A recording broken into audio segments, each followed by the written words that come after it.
All right, what is going on, everyone, and welcome back to the Mets Weekly Podcast as we are live at this very moment on YouTube and on X to recap the Mets versus Nationals series, as well as all the latest news and rumors in Mets land. But before we get into that, I want to remind everyone to subscribe to the Mets Weekly YouTube channel for new episodes of our show that are recorded live after every single series of regular season games. For those of you listening or watching on playback, you want to join the conversation in the future, make sure to turn on those post notifications to know when we go live. For those of you in the live chat right now, we love reading your comments, your questions, your concerns, all that stuff regarding this team.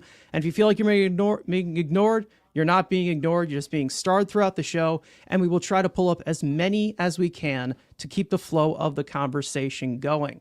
Make sure to follow Mets Weekly on X and on TikTok for Frank's instant post-game reactions after every single regular season game, which are titled the Mets Frankly Postgame. For our audio listeners, make sure to follow us on all your favorite listening platforms to not miss the audio version of new episodes that go up at 9 a.m. the following day. Also, make sure to give us a 5-star review. It would be greatly appreciated.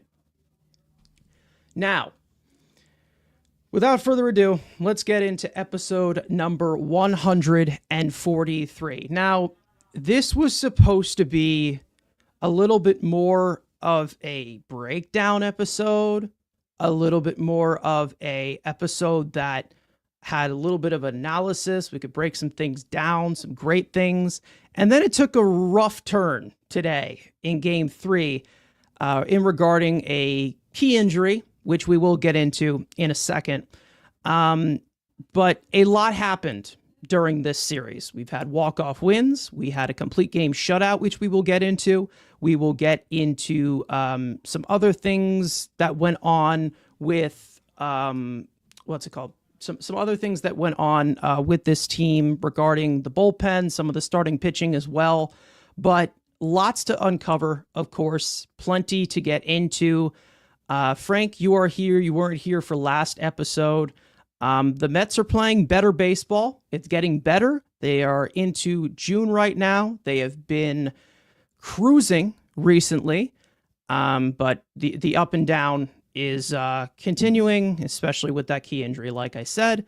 But you know, it's again the roller coaster of 162 games. It's here. We're experiencing it. We experience it every year, and you know, what does everything else have to in store for us? Who knows? Yeah, I mean, listen, even though the Mets are in really good shape now, they're not even halfway there yet as far as when it comes to games played. I mean, we know baseball is just a super long season. A lot can happen, but I mean, so far, you have to love what you're seeing. I mean, right now, we're talking about middle of June, still best record in baseball. 15 games up on the Braves. I mean, I don't think we had that on the yearly bingo card that we would have that kind of lead on them. And it's also how much the Braves have been struggling. But still, I mean, they're in good shape right now, despite there still being some issues. I mean, like we said, we have not seen Manaea throw a pitch yet, Montas pitch yet this season. And you have the offense still stranding so many runners with runners in scoring position. That is still an issue. Yet, despite that, they're still a very successful team because they are number 1 in ERA. They've been all season. So they've really relied on the pitching. That has been a huge key the whole season. But now you're starting to see the long ball get going a little more here. And, you know, beginning of before the season started, I was hoping to see the Mets for the first time have 3 guys hit 30 home runs and maybe 4 guys hit 30 home runs. And right now they are on pace for that, but it wasn't the 4 I had in mind. The 4th guy I thought was going to be Vientos, but right now Nimmo is on that trajectory with how he swung the bat, especially this week. All the home runs he's hit at that 2-hole spot. So, you know what? I've said that on the recaps, but if they're going to be struggling with men on base, if they could be hitting the ball out of the ballpark like this, like that's just a really good way to win baseball games and be a successful team. You have great pitching and you got power hitting. You can go pretty far with those kind of ingredients. So the injury today that we'll get into in a little while, it really stinks. I mean, hopefully it's not too bad and we could get that player back and ready to go. But I mean, it's just something where it's like injuries would be the thing that would hurt this team right now, because in a lot of other areas, they are doing very well. Oh, Carson, you are muted, at least on my end. No, yeah, I am Okay, muted. on You are everyone's correct. end. No, I always found it incredible how things can ride so high for a little bit and then all of a sudden it can just plummet the way that it just did. It doesn't take anything away from what great baseball they have been playing recently, and we talked about this throughout the first 2 months of efficient baseball being played, even though they were still in first place. They had the record. They were this, they were that. But when June started, I think they really have started to kick it into another gear of improvement. It's still somewhat lackluster, but I'm also not seeing it from the other side of the ball. It seems like it's a little bit more fluent there. But again, it's starting to come around. We're getting close. The lineup is looking a little bit more deeper with some of these guys producing that isn't at the top three. So at some point, we're going to have to address what they need at the deadline. But to start off June, they've played some really good baseball. They've won 6 in a row. They just came off another sweep. So hopefully they can keep it rolling. And we'll see what happens when they face some of the better teams as well. We've got the Phillies coming up. We know we've got a few contenders that they're going to be playing later on in June. So we'll see but I mean, how that works. They've hung with the Dodgers in the games they played. They played the Phillies already and did well there. So I mean, there's not really like too much else left to accomplish. It's like, sure, I mean, you'll play the Tigers at some point this season, but I mean, again, if you ever saw them in the playoffs, have been the World Series, so that'd be a good thing if you ever had a playoff matchup with them. But other than that, it's like, what are we talking about? Maybe facing the Padres. It's like the one and Giants, the only good teams they haven't played yet. Because other than that, they've played a lot of these teams. So I think that's been encouraging too. Is that they've been competitive with the good teams, like the really good teams, but they've taken care of the bad teams. And I think like a season sweep of Colorado, while it seems like something you should do with their record, how many times have we seen, and we talked about this last year a lot, these games against these brutal teams that they kept losing? And we're like, how is this good team not beating these horrible teams? And it was so frustrating because you know that they should, but they weren't. This season, I feel like they've been much better with that. I mean, even this Nationals team, they got talent, but they're under 500, and the Mets swept them. So I've been encouraged by that they haven't been just like totally playing down to the competition and just having these losses that like, how did you lose to this team? I mean, we haven't really had much of that yet. So I think that's also just a real good testament that even though on the field there have been things we haven't liked as far as like focus and knowing the game, but I think as far as just like competitiveness and just like always being ready for every single day, I feel like they've done a good job with that. I mean, they've had a few stinkers, but what team hasn't? Again, the thing that I really do like about that, and like you just said, about against some of these subpar teams that they should be taking 2 out of 3 from. I do remember a good amount of these games last year where they had, the hammer in their hand and they just could not, smash it onto the table and just, sweep the series or take 2 out of 3. Oakland comes to mind. That was one last year. The Angels, I'm pretty sure they lost 2 out of 3 from them in LA. I think it was actually they got Colorado swept by, as well. They got swept by Seattle last year. Yes. So, definitely.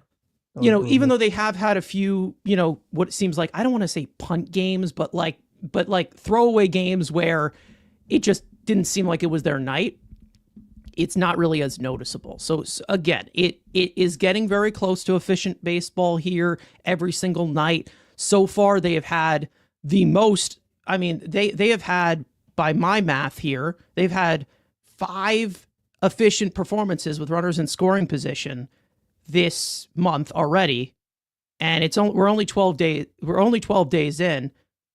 April you had March you had a few.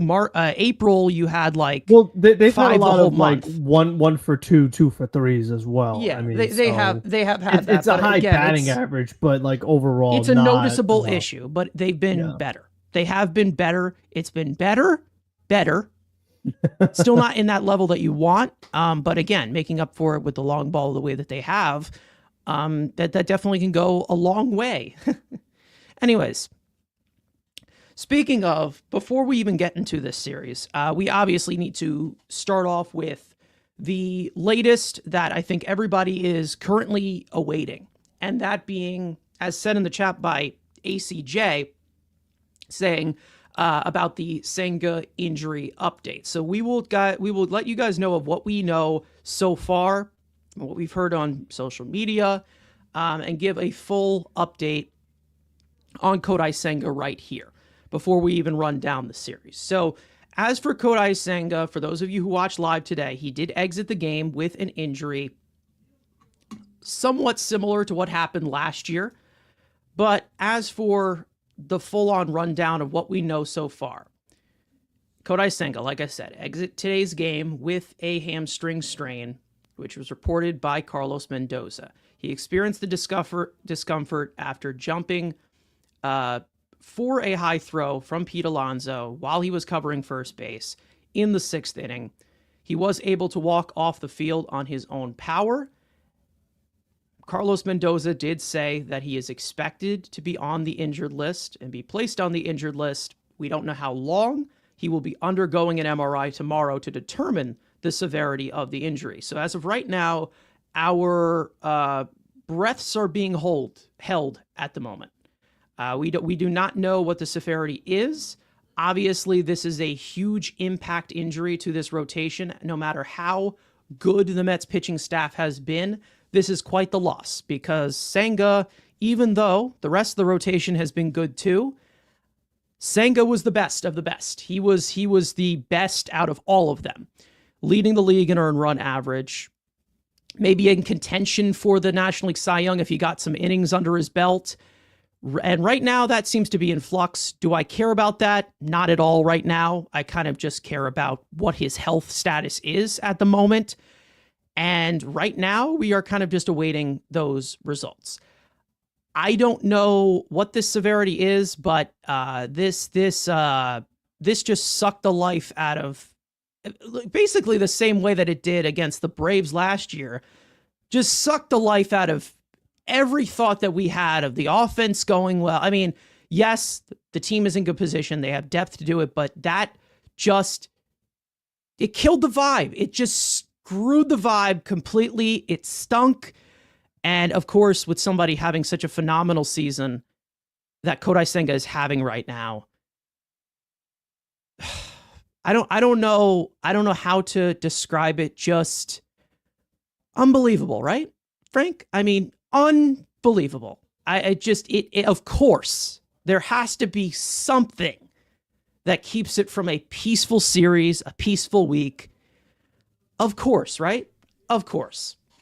It is very frustrating because, I mean, even last year when he had the calf injury, he was pitching really good in that game too. And it was the first time we had seen him all season. So with Senga, it's not been like, oh, can this guy be good? It's just, can he be on the field? Because like, if Kodai Senga is healthy, like he's really, really good. I mean, that is what we've learned so far in his major league career, these first couple seasons. And it just stinks when it's something like this, like, you know, you're just a ground ball to first, and then all of a sudden, boom, hamstring, or pop up, boom, all of a sudden calf. Like it happened so quickly that it's just, it's frustrating, no doubt about it. It really stinks because he was, you know, like you said, he could have been on the MVP trajectory. He was on the all-star track. Like, you know, he had everything going for him. I mean, he's having such a phenomenal season. And following up, I mean, what he was runner up for the Rookie of the Year. I mean, his first full season. So it's just really stinks that the only thing has prevented this guy from getting those other accolades or, you know, just having more recognition or just, you know, this Mets team having a really steady rotation is the health of Kodai Senga. So he will now join Manaea Montas on the injured list. You now have more than half of the starting rotation on the injured list. So the depth has gotten the job done covering for Manaea and Montas, but now to cover another spot, that is going to be very interesting. And it's not that they don't have depth, because I mean, I saw someone mention like you know, Nolan McLean, you know, like he's been great. You have plenty of guys. I mean, Tong. I mean, the Mets have young pitching, so it's not like, oh well, their minor leagues don't have good starting pitchers. They do. They're just not major league ready yet. So it's not so much like, oh, Senga's hurt, let's call up like a big prospect. Like it's not as simple as that. I don't know if maybe they go back to Blade, you know, because he already made his major league debut. Like maybe they want to give him another shot because you already put Blackburn in there. So we'll see what they do. I mean, they could just go back to 5 if they have the off days. I mean, the Blackburn was supposed to be like, oh well, we had these 10 games in 10 days, so we had him in the bullpen. But it's like now you can maybe move him back to rotation, call up a bullpen arm. Yeah. That's another possibility. But I also heard them talking about maybe having Blackburn.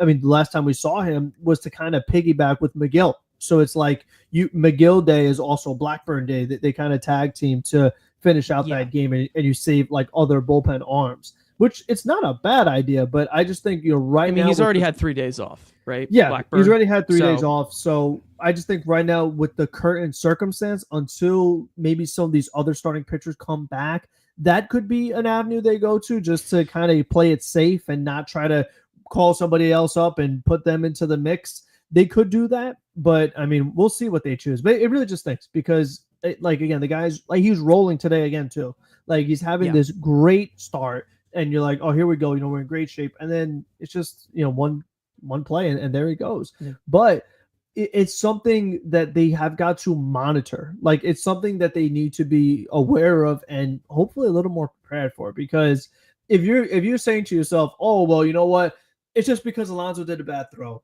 Not a big deal, just like a freak thing. Alonso's going to make more bad throws. Like that is something that will happen, and this isn't just a Senga issue. This is any pitcher. I mean, Stanek had the one against the Nationals in Washington where he had to jump as high as he could and still couldn't reach Pete Alonso's throw. So this is something that could happen to your pitchers, but they need to be ready for it. I mean, whether it's in between innings, you got to have your guys stretch a little more or hydrate more. Like you have got to be ready because it's also interesting that both times he suffered the injuries to the legs, it was like 5th inning, 6th inning. So it was like middle of the game is where all of a sudden, something like this popped up. So that is annoying. And it's like we've talked about the injuries the Mets have suffered have been things like this, hamstrings, obliques. I mean, you have Vientos right now out with the hamstring. We know Manaea's got the oblique. So it's been a lot of these just like strains. So, I mean, that's another thing that I've noticed too, is that you've just seen like these little annoying things that pop up as you're playing. And it's just, anytime you see it, you're just like, man, that's just super unfortunate. Yeah, it's definitely just some rough timing too, because I do remember them on the broadcast last night talking about PFPs with a lot of these pitchers, and they were showing the drills that they were doing, and to see that go haywire the way that it did, again, it was non-contact for Senga last time, a freak injury, even though we've already had plenty of freak injuries, especially recently. That guy, Ronnie Mauricio, in the Dominican Winter League. Of course, our $102 million closer right after he signed that contract. So the non-contact, obviously, you always have a concern for that. It was obviously during the play. I saw something on Twitter. Somebody reported it. Joe Paterno said this. He said that Kodai Senga told the Mets trainers that he felt his hammy before the jump on Alonso's throw, tried to stress it was not the first baseman's fault. I don't believe that at all. I'm not going to lie. I'm not trying to throw Pete completely under the bus here because, again, this is something that has been like his problem his entire career. He's had streaks where he makes good throws, and then he has some streaks where he's not, completing anything. And he, it's that whole yips or whatever you want to call it. However, I feel like he was just trying to save Alonso in that. Like he was just trying to say like, hey, it's not his fault. It happens. It's whatever. I don't know if that's just him being aware of the media outrage that you constantly get from, things happening on the field from New York. I don't know, of him trying to settle things down. But again, this is nothing new. Like we said, Pete Alonso has had trouble throwing the baseball throughout his entire career. We know that he's not the best defensive first baseman in general. We know the analysis on Pete Alonso, it always has been, he can hit a ball. He can hit a ball. That's it. That's about it. Everything else, it comes in with an added bonus. He's a hitter. He's a bat. And sometimes he makes these boneheaded plays. And that's what happened. He overthrew him. It's whatever. Obviously, Pete looked a little shaken up by it, as you would be. Hopefully this doesn't, snowball into him making some awful throws again. Again, it's not something that I would say is I want to put on Pete completely. But again, this is something that we have seen multiple times before. It's nothing new. I'm not surprised. It was just a very unfortunate timing as to when it happened. Is this something that I expect Pete Alonso to start working on? Possibly. Like, I don't know, right after that just happened? Maybe if he takes the initiative, that would be nice. But again, these are things that you can't really control. He wasn't the one who, got the injury. I'm not trying to say this is like, a Jimmy Garoppolo hospital ball, but I'm just saying it's like, it's putting you in a predicament where it's costly for the team. We've seen some of his throws cost the team the game. We've seen some of his throws. Now it's costing a pitcher. So again, I'm not trying to throw him completely under the bus. But again, this was not a great throw. We have to admit it was not a great throw. And Senga, again, another thing you can put in here on his behalf. Senga's easily injured. He has had a lot of injury concerns even before he signed with us. Most of them were Tommy John claws and arm injuries. But now we've had some lower body injuries. Last year was the calf. This year it'll be he had the arm too. I mean, don't forget he had the arm shoulder. Before the calf, so which is also tricky. Yeah, shoulder. So again, we've had a lot of bullets come towards Kodai Senga's way, and it really sucks because of how good we know he can be on the mound. So, however, we will see where this goes. We'll see what the severity is of it. He was able to walk off on his own power, which is good. But we've seen guys have severe injuries while walking off, just slowly, gingerly, not putting any weight on it. We will see what the update is tomorrow. I'm sure we will get the update eventually. We just have to cross our fingers, hoping that Kodai Senga is okay.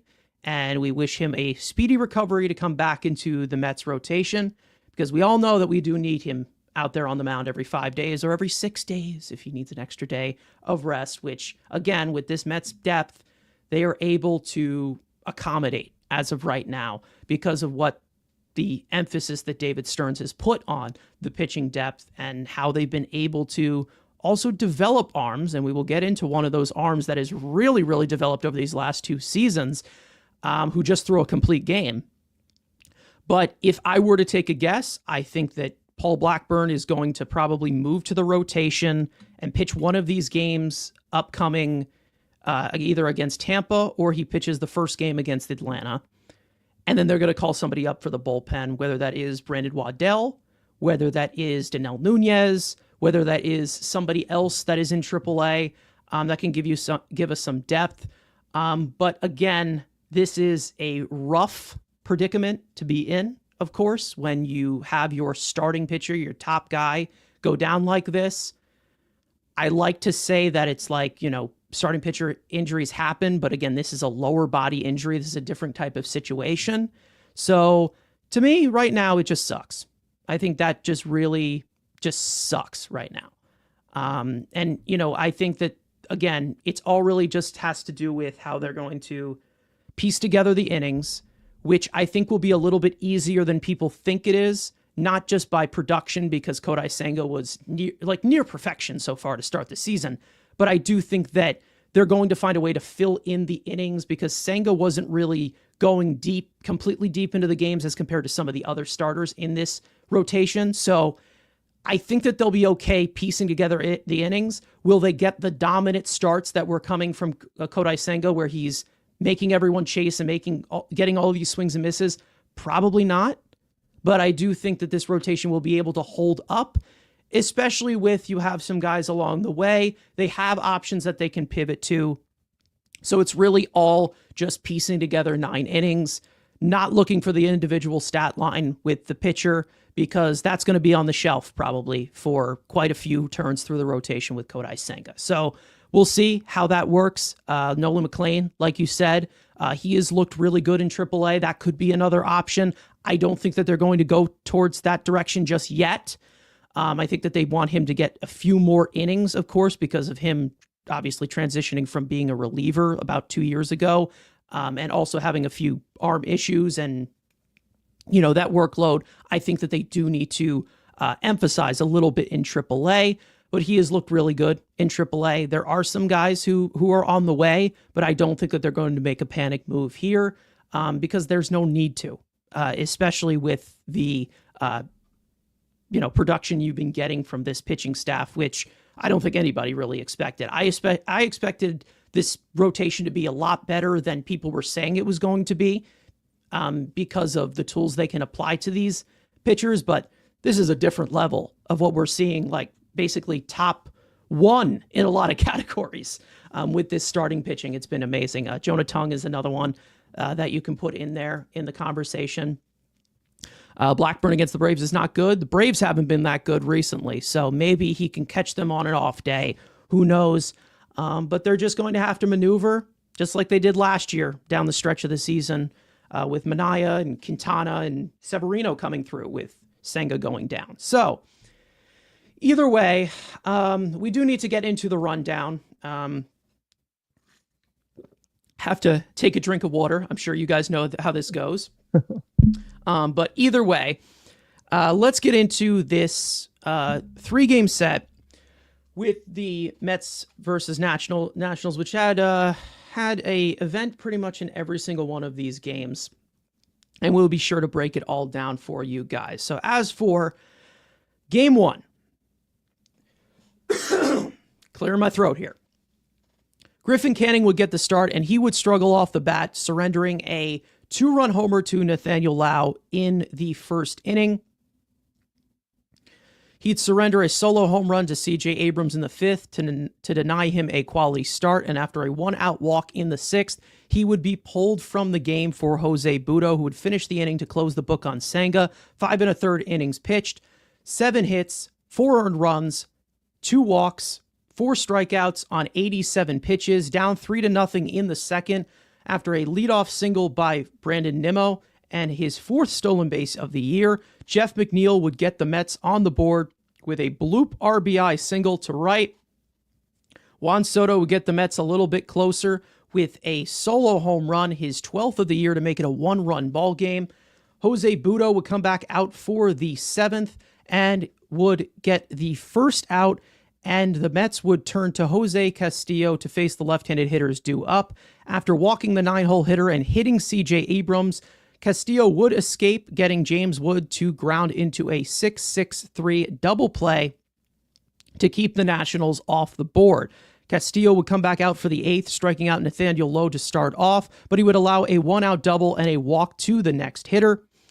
Justin Garza would come on and make his Mets debut, and he would strike out Alex Call and Robert Hassel to leave Castillo's base runners stranded. Down 4-2 late, the Mets would spark their rally after a 2-out walk by Starling Marte. Juan Soto would drive him in on a liner that would drop in front of right fielder Robert Hassel and skip by him, rolling behind him to bring Marte home and make it a 1-run game once again. To set up Pete Alonso to tie the game at 4 with an RBI single, his 62nd RBI of the season. And Edwin Diaz would come on into the 9th and toss a 1-2-3 inning with 2 strikeouts. The Mets would go down in order in the 9th to send this one to extras. Reed Garrett would get the 10th and get the first round out on a roller to the right side that would advance the runner to third, but Garrett would strand him from there, striking out Nathaniel Lowe and getting Andres Chaparro to fly out and keep the Nationals off the board. Luis Angel Acuna would come in to pinch run for Brett Beatty at second as the ghost runner, and Jeff McNeil would send us home. First pitch swinging, lining a RBI single to right. Acuna would score easily, and the Mets would walk off the Nationals in Game 1, 5-4. Game 2, David Peterson would make the start. More on that later. but the Mets offense would finally get to Jake Irving after he's dominated them multiple times over the last year. After a 1-out walk to Brandon Nimmo in the first, Pete Alonso would give the Mets the early lead in an RBI double, his league-leading 63rd RBI of the season. Following a 1-out double by Francisco Lindor in the third, Juan Soto would launch his 13th home run of the year to extend the Mets' lead to 3-0. The Mets would add on in the fifth as Brandon Nimmo would muscle a fly ball out to left center field for his 11th home run of the year, a solo shot to make it 4-0. Nimmo would then follow that up in the seventh with another solo home run, his second of the game and his 12th of the year, to give the Mets a 5-0 lead, to which it would stand to the end as the Mets would shut out the Nationals in Game 2, notching the series victory. Game 3, Kodai Senga would make the start and leave the game early in the sixth inning, as we said. 5 2/3 innings pitched, just 1 hit, 0 earned runs, 1 walk, 5 strikeouts on 77 pitches. Jose Castillo would come on and finish the inning thanks to an incredible diving grab by Tyrone Taylor in center field. The offense would get started right away in the first after back-to-back walks. The red-hot Jeff McNeil, more on him later, of course, would launch his 7th home run of the year, a 3-run shot to give the Mets an early 3-0 lead. Brandon Nimmo would tack on in the 5th with his 13th home run of the year, a solo shot to make it 4-0 Mets. Jose Castillo would stay in the game and allow a leadoff single to Nathaniel Lowe, but retire Josh Bell. Huskar Brazaban would take over from there and induce a 6-4-3 double play to end the inning. Brazaban would come back out for the 8th and toss a 1-2-3 inning. However, Ryan Stanek would come out for the 9th and struggle mightily, surrendering 3 consecutive singles to get the Nationals on the board. Edwin Diaz would come in and try to stop the bleeding, but both inherited runners would score on an RBI single by Josh Bell and a pass ball charge to Francisco Alvarez. But Diaz would buckle down from there, getting Jose Tana and Keber Ruiz to ground out and end the game and complete the sweep of DC 4-3. The Mets are now 45-24 on the season, winners of 6 straight games. They've won 8 of their last 10, with the best record in all of baseball, now holding a 5.5 game lead over the Phillies for first place in the National League East. Now, hopefully my voice does not go because I'm going to need it for the rest of this episode. But a lot to unpack. Like we said, the first game, walk-off drama, of course. Game 2, Peterson, masterclass. We'll get into that. Game 3, Kodai Senga was rolling. Then he wasn't and ended up exiting the game. Roller coaster of a series. The Mets get the sweep, however. They continue to stack against these subpar teams that they can beat, and they match up very well against. Like we said, Frank, good, bad, ugly, plenty of stuff to go over here. Got the sweep, right? But, like we said, at what cost? At what cost? Yeah, I mean, I feel like for game 1, I mean, not only was it walk-off fashion, but it didn't look like they were going to win that game. I mean, they were down a few runs late in the 8th inning, and then it was just like that weird dive in right field that allowed the extra. And there's a rookie, out there in right field, so Yeah. that was a total rookie mistake. That it allows, Soto has an extra base hit. It brings the run home, so that you put him in scoring position for Pete, who just continues to be an RBI machine. I mean, he's now at 64 runs batted on June 12th. Like, he's on pace for a lot of ribeye steaks. I mean, he's really just on a great path for that. So I hope that happens. That would be great to see. Just like a crazy good number for him. But I mean, just overall, to kind of stay with it, make the comeback. I feel like one of the underrated things for me that I noticed was the walks by the bullpen was much better. I mean, there was just like a lot of guys came in there throwing strikes, and that's something I really want to see more of because of how good these pitchers have been. I feel like a lot of times they run into trouble when they beat themselves, whether it's walking batters, hitting batters. I mean, we saw Castillo have some struggles, but other than that, you're seeing guys like obviously Brazaban, but Garrett, Diaz. I mean, a lot of these guys just getting a lot better with the strike zone, and then perfect example, David Peterson. We'll get into him later. But to see him not walk a batter, I mean, listen, if you told Carson last year, the year before, or the year before that, or the year before that, he never would have believed it. So, I mean, that's just a testament. This team, a lot of guys, there's been big improvement. Credit to Stearns, credit to the lab, Hefner, everybody. I mean, so to see these guys not walking as many batters, that's big because it was a big, big issue last year. It was an issue throughout the regular season. It was an issue in the postseason. They were just walking too many guys. And I felt like in this series, they did a much better job of limiting the walk. So I like that. And then like we talked about earlier, the power. I mean, for it to kind of translate to some extent from Colorado, I think is really nice to see because you saw them hitting all these home runs over the weekend and you're like, it's the Rockies, it's Coors Field. Is this going to sustain? Can we see this more often? But no, I mean, we talked about Nimmo. He's been hitting a ton of home runs. McNeil, the big 3-run homer today. I mean, that's not something that you would have predicted either. So, and you see Juan Soto using the opposite field for some home runs. So there's a lot to like. I mean, I think just overall, it was really good to see. And granted, I mean, the way they had to make the comeback late in game one was not pretty. And the way they just barely held on today was not pretty. But, it's like one other element, Tyrone Taylor. I mean, he throws out the runner in game two. Wasn't the biggest deal in the world because you had the runs on the board, but they mixed a huge catch today. So even though he's not been great offensively, he's still giving you a lot of value defensively in a very premium position of center field. So if you could just piece those things together, like we talked about pitching, power hitting, defense. I mean, all these things combined, not walking batters. I mean, you do these things. These are all just very important ingredients for good success in the postseason. So, I mean, that is what I want to see. I want to see them maintain that of having these be their strengths. And I'll say one other thing. We've talked all season long, Mets bottom 5 with runners in scoring position because we talked about their 25th and 27th.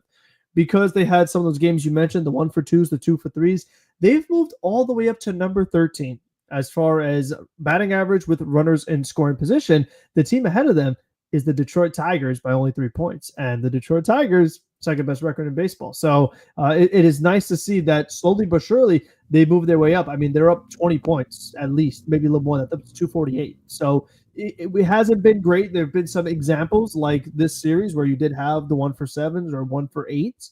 But like you said, overall, there has been improvement in that department. They're now top half of the league. So they stay there with the kind of pitching they've had. They're going to continue to be a really good team. So, I mean, those are the things that we need to see.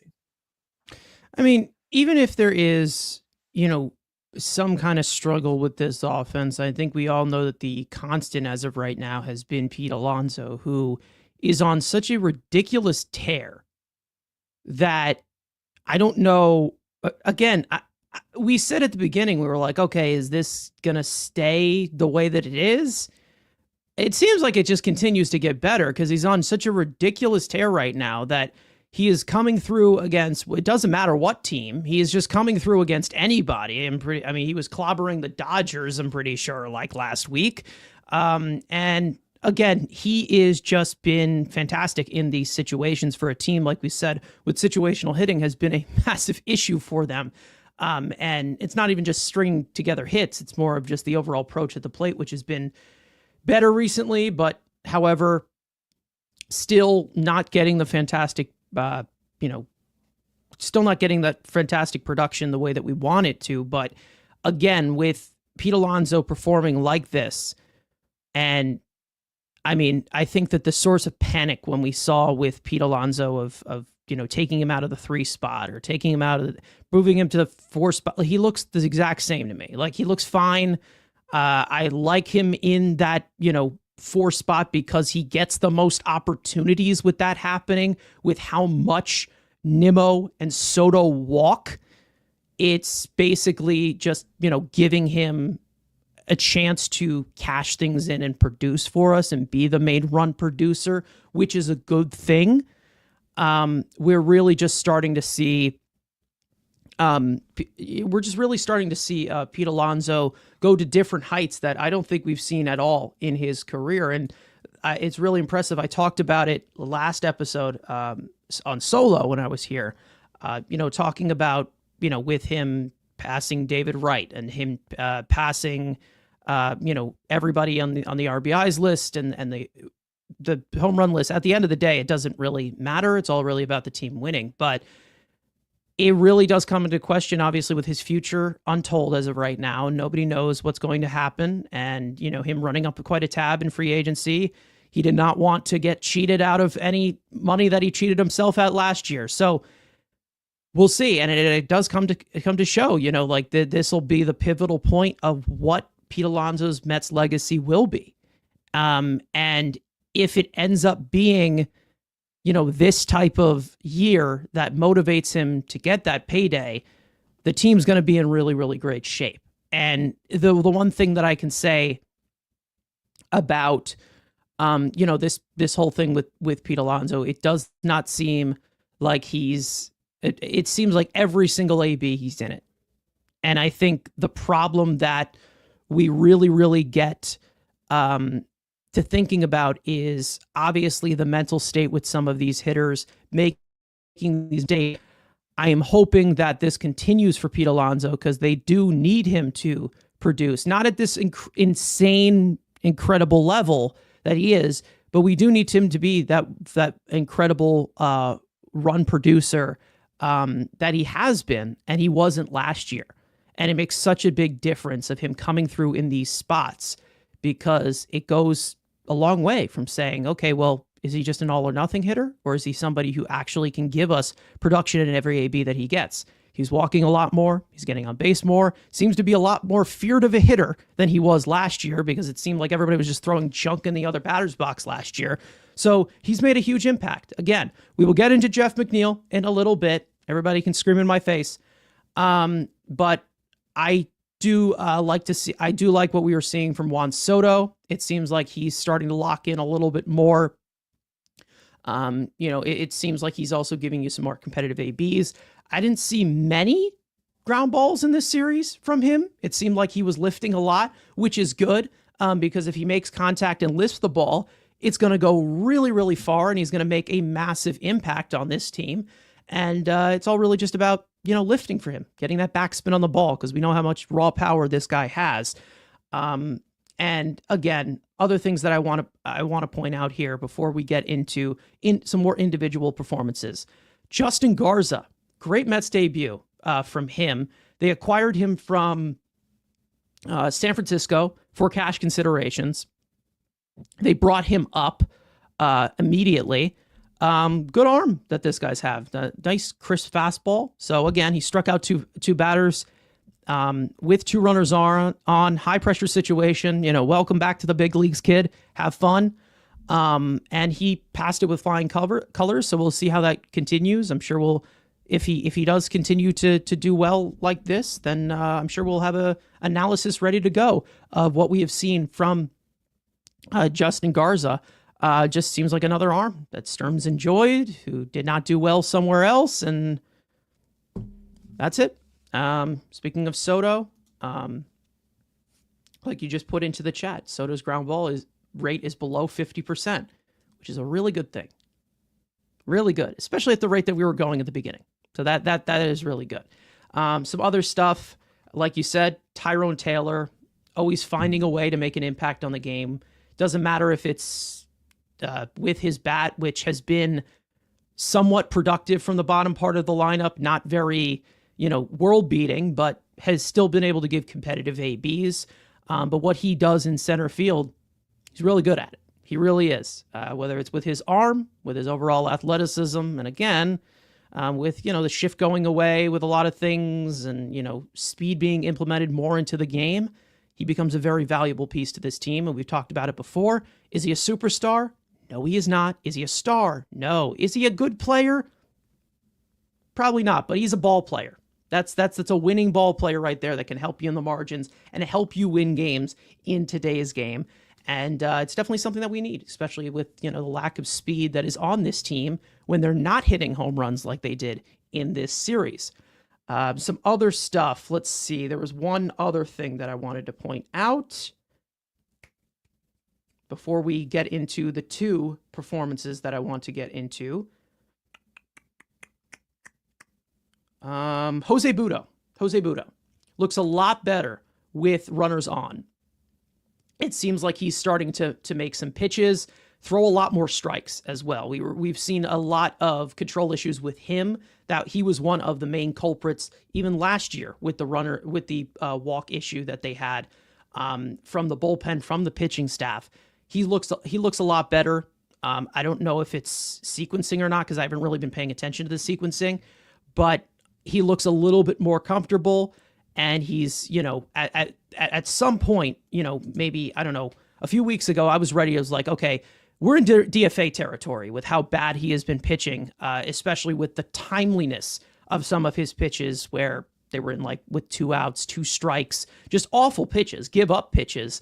And then obviously just struggling to, find the strike zone. So Budo's looked a lot sharper this last week or two. Obviously, relievers go through those waves, but it's good to see Budo start to grab his footing maybe just a little bit after, after a few stretches of a few outings where it just seemed like he did not have it and just made it worse for us. But Budo, anything you want to add on that? Because I think he's definitely a connector in that bullpen. That it would be big to see him step up like that, especially in long relief. Now you got Senga down, so innings are going to have to be eaten out of that bullpen.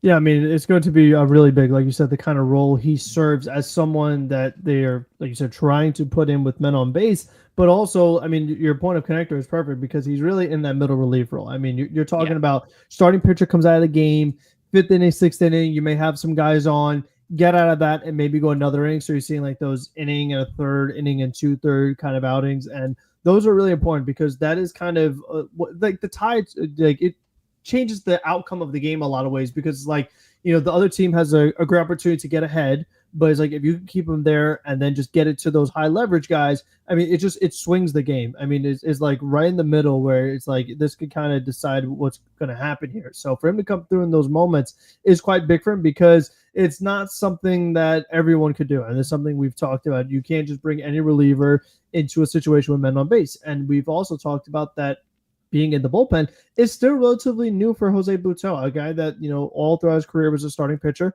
These last 2 seasons, they put him in this bullpen role.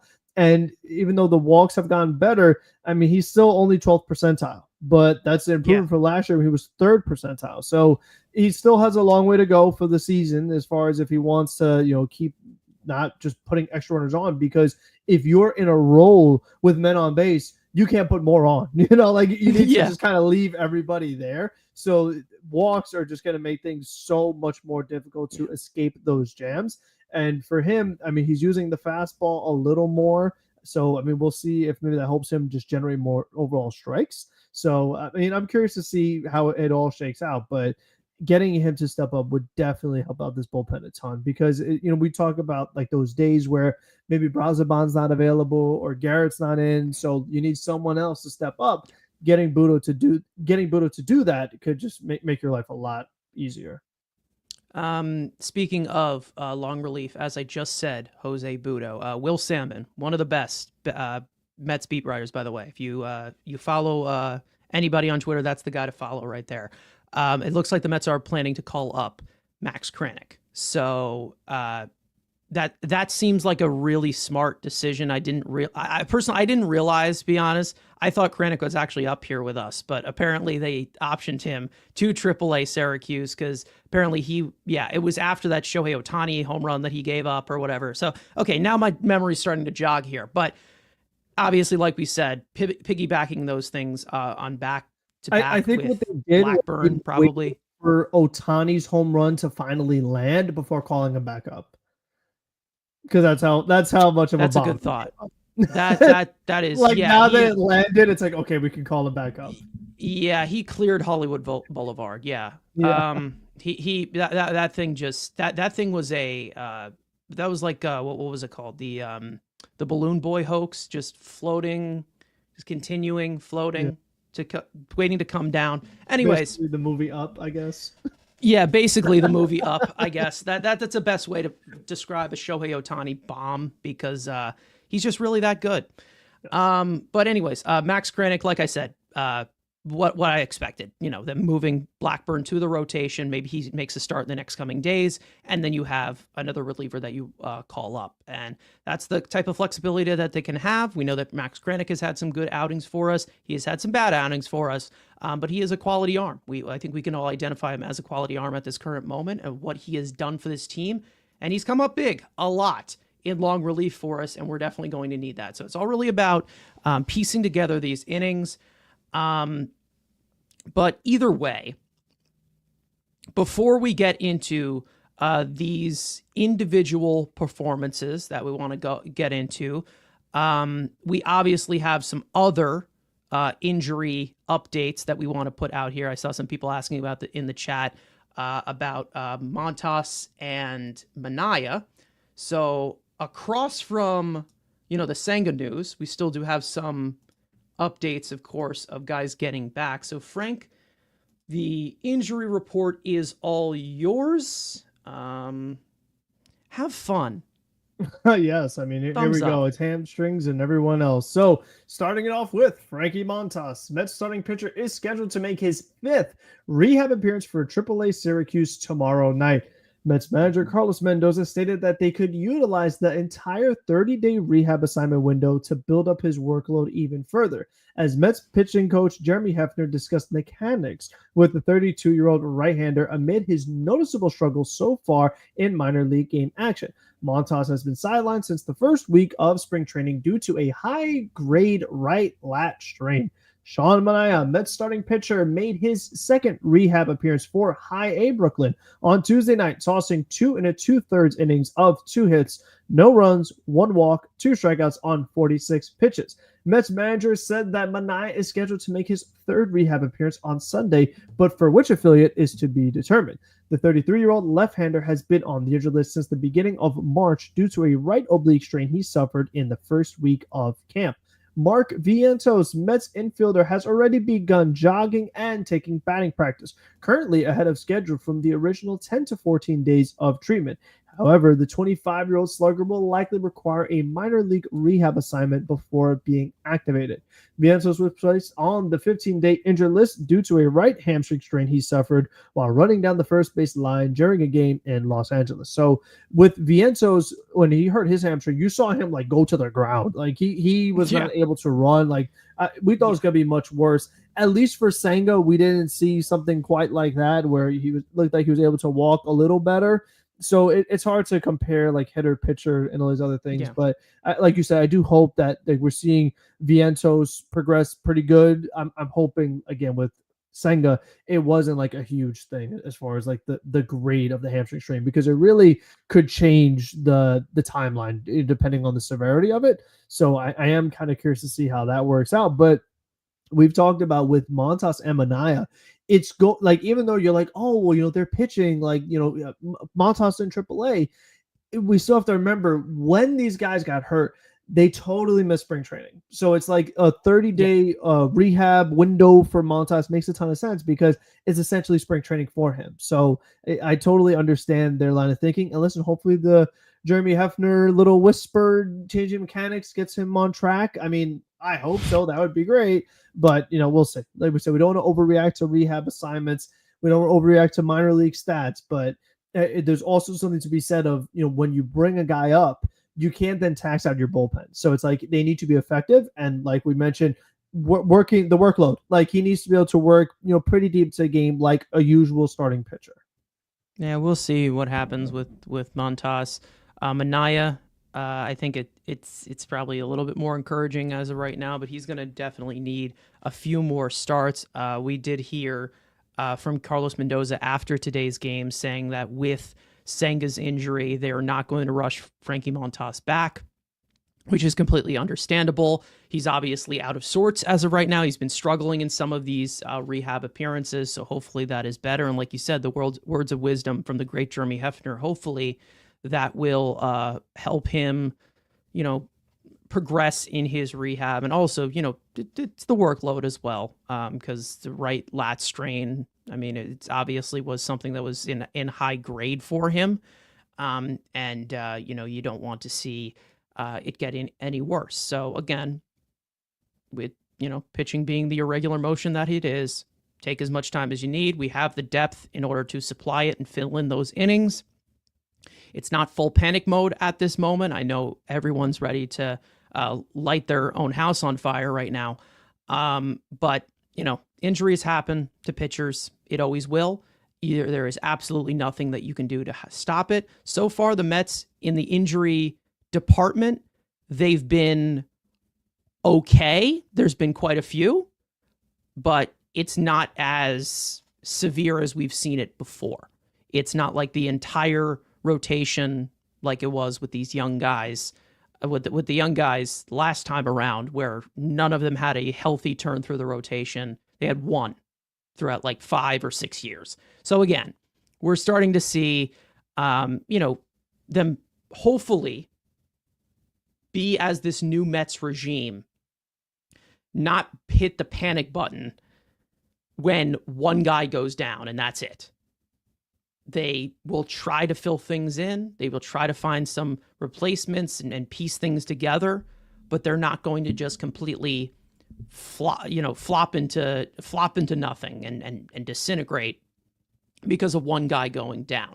This is a team game. You need the entire team to perform. You need the entire team to contribute in order to win ball games. Kodai Senga is a great part of this team. He is the frontline starting pitcher on this staff that's been fantastic this year, but he's not the entire team. There's 25 other guys that are on the active roster with him, and then there's going to be a 26th that's going to replace him. So I'm just saying right now is that, yes, Kodai Senga, huge impact to this rotation, one of the main reasons as to why he's been good.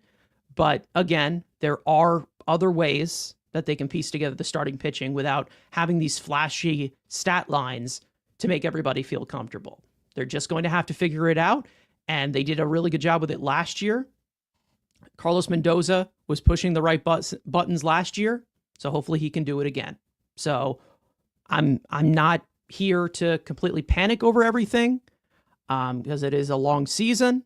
We will see what the severity is with Kodai Senga, and then we will move on from there. If it is high severe, then we can riot, then we can go insane and start pulling our hair out and lighting things on fire. All right? Sound like a deal, everyone? All right, cool. Anyways, speaking of fire, on fire, ridiculous. Let's get into a individual performance from yesterday. David Peterson, take a bow. Take a bow. Incredible performance so far this season, adding on to last year, where he was fantastic. Last night, David Peterson went all 9 innings. Gave you a complete game shutout. The first complete game shutout by a Mets pitcher since last year when Luis Severino did it back in August. I want to do a little bit of a rundown. What? Against the Marlins. And like Mendoza really had to push him. And I remember we did the episode. We're like, why are we pushing against the Marlins? Like, it was just a very strange time, but it was a nice milestone for Severino after the injuries. But I mean, we talk about pitching. He has not been as good this year as he was last year. So that's, like we said, credit to Stearns, pitching lab, all the above. Yeah, what I really do, what it was really good about this with Peterson was he wanted this. He wanted this really, he was really under bad. 110 pitches too. I mean, like the pitch count wasn't even like anything crazy to get 9 innings. So I thought that was encouraging too. They didn't have to totally. You can bend the rules. You can definitely bend the rules. If you're at like, this is all about this small margin of bending the rules. Like if this guy is at 95 pitches going into the 9th inning. If he wants the ball, give him the ball. Go ahead. Play it batter to batter. Have somebody warmed up. It's fine. You don't have to just be like, oh, well, this many up. If he wants it, go ahead. Let him finish the game. But again, it's the whole strategy and the using the guys as the chess pieces and for managers of them making that decision. But again, Peterson was feeling it in that 9th inning. It didn't seem like he skipped a beat at all. So let's give a full-on rundown of this performance because it was a masterpiece, a managing masterpiece because of contact managing, because there wasn't much swing and miss in this game, to be honest, from Peterson. From a 9-inning standpoint, 13 swings and misses he did have. had 6 hits, allowed a decent amount of base runners. He induced 13 ground ball outs to 3 fly ball outs among 22 balls put in play. He got ahead in the count against 24 of the 31 batters that he faced. That is 77.4%. Again, complete game shutout, first since Severino back in August of 17. And that lowers his season earned run average to 249 on the year, which is the career best, a 3.04 fielding independent pitching across almost 80 innings this season. We all know that he is not a stuff monster. He's a man who relies on location when he's relying on a lot of ground balls. He's a sinker baller. He's not going to blow you away, but he was definitely feeling it in that game. David Peterson, peak performance by David Peterson. And I think we've said that many, many times over these past 2 years. We're like, oh, this is the best start he's ever had. Guess what? Not you. Hey, you know what? Hey, look at the shiny graphic and shut up. All right? 31 batters faced, like I just said, getting ahead in the count the way that he did. Once again, proving that mentality that he has, the bulldog mentality that everyone talked about with him coming in to the league, getting out of jams, not shitting himself when runners are on, not having the best stuff, but like we've said, and I've said it so many times on this stream, especially this year, talent does not mean a thing unless you execute properly. And that was what David Peterson has been able to manage the entire time as a pitcher. He's been able to manufacture outs on the ground, be a ground ball pitcher, and he's been able to maximize it to a level where he is a massive, massive impact to this rotation. And like my friend here, Subway to Shea, Anthony Rivera, one of our good friends, saying, guess who the best pitcher in the Mets rotation right now is? I know Carson knows. Well, right now, technically, statistically, it's David Peterson. And David Peterson has outdone himself from last year as to where he was good last year. He looks even better this year. So before I get into my breakdown of this, Frank, it is always incredible to see. I mean, it is otherworldly now to see a starting pitcher go 9 innings. Barely happens. It's always something that you tip your cap to these days with how pitchers are these days. Everything came timely for David Peterson. His pitch count was low. He was getting a lot of quick outs. But to see him push to that, get the 9th inning, walk no one, face 31 batters, walk none of them. Retire 27 of them, obviously. That's how math works. I mean, take a bow, David. Like I said, take a bow. That was an incredible performance last night. And, you know, it's always something that you can tip your cap to because, again, like you said, you know, back in your day, guys would always go 9 innings. This is a lot different now. Guys aren't going the full time. You have a lot more relievers. So, again, an amazing performance by David Peterson. And, you know, he just continues to develop into the starting pitcher as the first round talent that he was initially as. And he has developed into someone who has been so huge and so crucial for this pitching staff and for this team down the stretch and also over these last 2 seasons. Many moons ago, many Mets Weekly episodes ago, a gentleman named Carson talked about David Peterson's walk rate and about how it was above 10%. And if you're going to be a starting pitcher in this league, you can't have a walk rate above 10%. And he said it for a long time, a lot of rage, a lot of arguments, a lot of complaints. But ever since then, each season, the walk rate has gotten better and better and better. And it's gone up, I mean, from 2022, it's gone up like 40 percentiles. Like it's been like this massive improvement as far Yes. as the walk rate, and it just continues to go that trajectory. So, I mean, you have a pitcher here in David Peterson who year after year is getting better. And when you look at last season plus this season, he's now putting together 2 seasons below a 3 ERA as a starting pitcher. I mean, that's been the other thing too. It's like, okay, well, clean up the walk issue, fine. But he did that while still just in general becoming a better pitcher. And he's just been very steady for this team. I mean, in order to have that kind of earn run average, it's an average. So it's like you can't afford to just be like, we can either get like really good Pearson or really bad Pearson. No, I mean, he's just been good a majority of the time. I mean, that's just how it's been these past 2 seasons. So, and they've needed it. I mean, with Mania down, Montas down, now you got Senga out. Like you need some other guys to step up. We know McGill has been up and down. We've seen Canning struggle a little bit recently.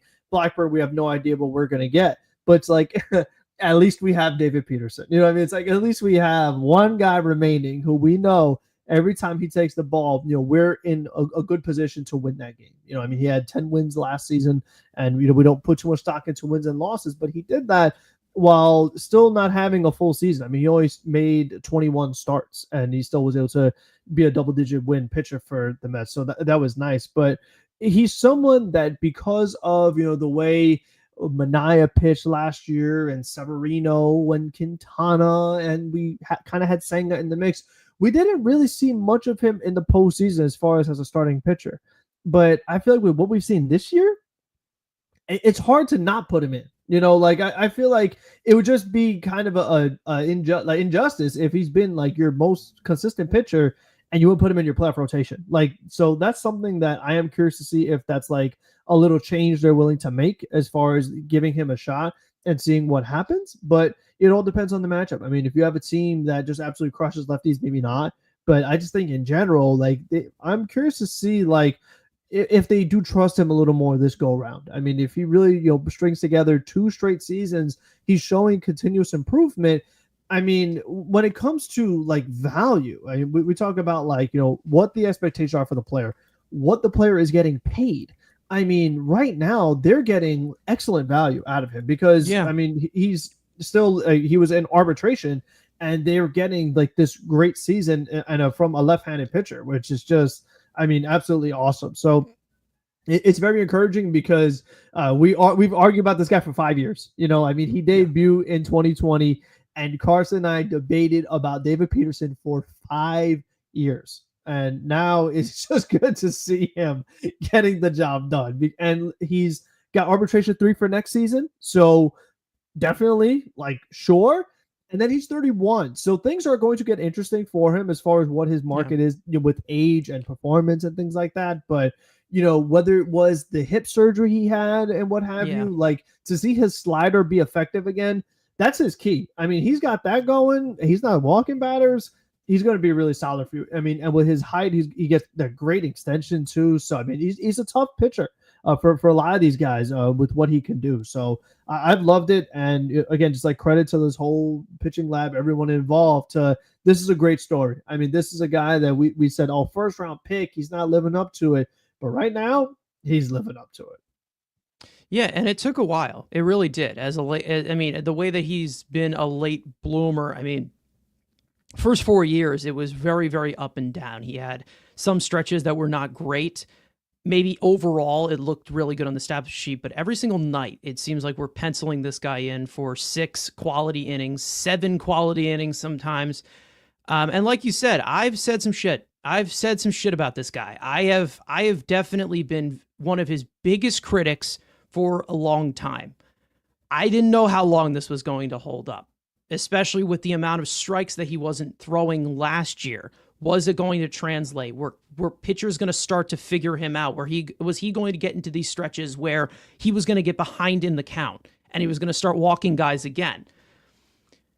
Now, we'll see what the work. I'm kind of curious to see what this workload is because obviously they gave him the leash to go 9 innings. I'm curious to see what this workload is by the end of the year because as we've continued, 49 innings in 2020, obviously with the shortened season.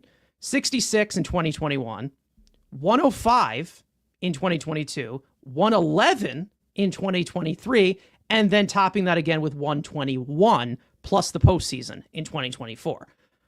So he's right now, he has almost 80 innings right now. So he's definitely going to surpass that at the rate that he is going, barring any health issues, which please no, because we've had plenty. But I take everything back. I take everything back. Everything that I said about David Peterson was wrong.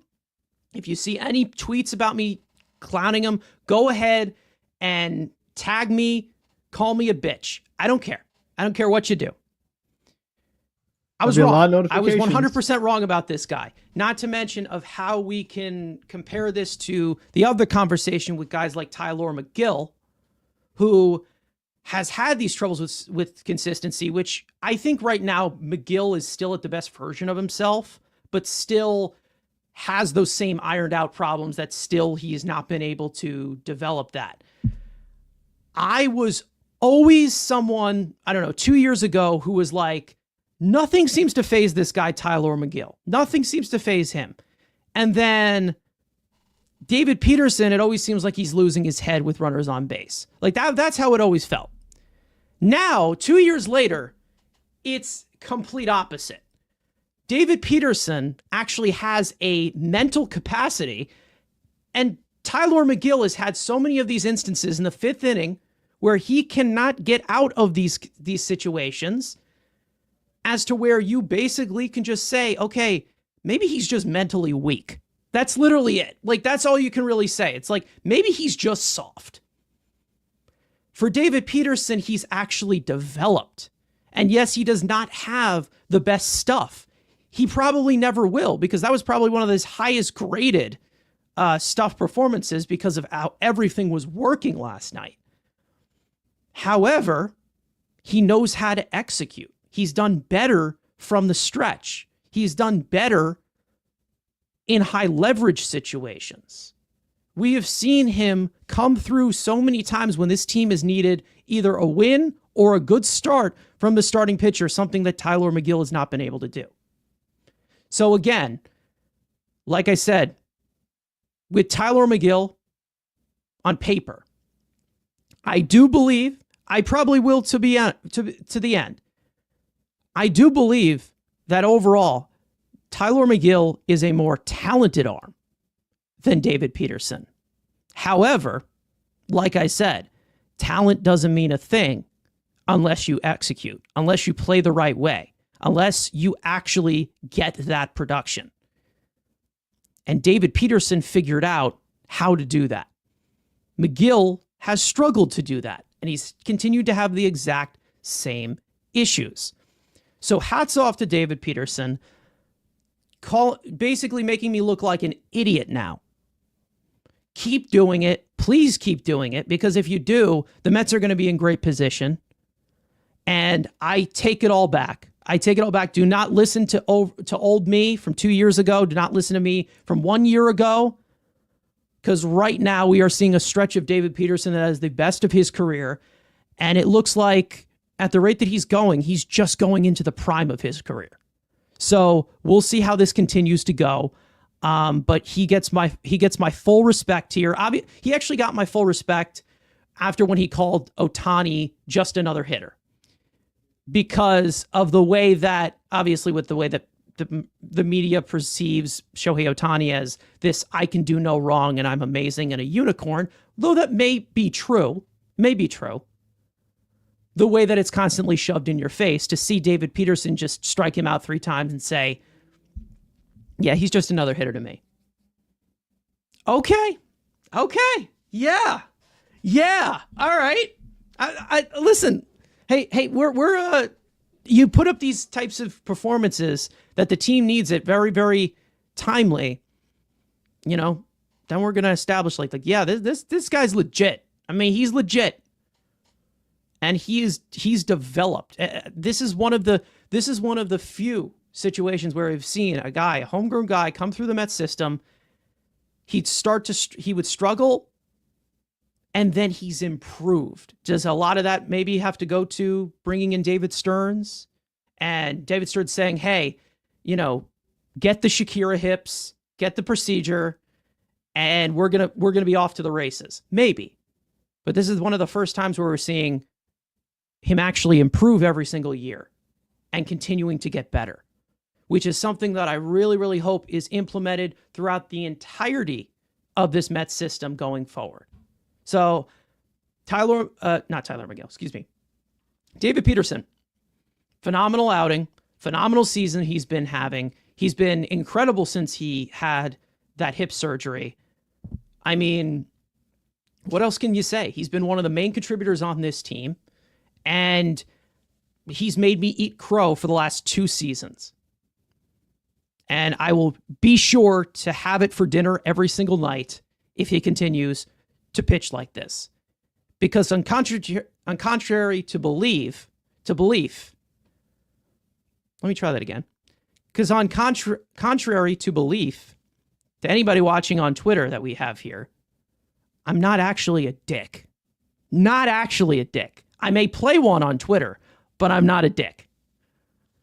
Anyways, Frank, if you want to add anything else on this, because again, it just basically caps off the signature moment of what David Peterson has done for this team over these last 2 years, which is over 200 innings, 200.2 innings that he has tossed over these last 2 years. So incredible. Yeah, I mean, we were thinking, last year because of the small sample size, we're like, I mean, he did good, but, can we buy into it? I mean, I just think for him to follow it up and, like we said, give him better, it's just really encouraging. So it's exciting because it shows, like, true player development, and that's something that we've wanted for a long time. And I'm curious to see, like I said, what the future holds for him. He continues to go well this season. Does he improve even more next year? Because, I mean, if he does, with where he's already at, that would be really phenomenal. So, and also looks like there was a big turning point for him this season. He had the start against the Blue Jays where he walked out 5 batters. I mean, that was beginning of April. But then he followed it up with 2 straight starts of no walks. Then he had the start against Philly, 1 walk, and then back to 0 walks. So I mean, it was just like he showed the walk problem, and then maybe there was some conversation or adjustment that was made. And ever since then, he's been pounding the zone a lot better. He had a couple 4-walk outings, but just in general, way, way better. I mean, because this is something that we would never see out of Peterson. I mean, to start with no walks was just like not possible, but now he did it in a 9-inning game. So, and even to your point, like the 6 hits, yes, Tyrone Taylor made a nice play behind him, but because of his extremely high ground ball rate, he's able to escape so many jams, which is something, and he's not doing it with strikeouts, which is like a thing that's tough to do, where you put a lot of guys on and you're not a strikeout pitcher, yet you're still not allowing a lot of runs. Like you said, that takes a lot of mental toughness, and he's definitely showcased that. Yeah. And listen, with Peterson, obviously we'll see how it continues. We'll see how all of this with this rotation holds up, especially with another wrench being thrown in with a Senga injury. So we'll obviously see. But again, hats off to David Peterson. Shout out to him. An incredible outing that he had. Complete game shutouts are always something that you got to tip your cap to. And it was just a phenomenal performance as to what we saw. Now,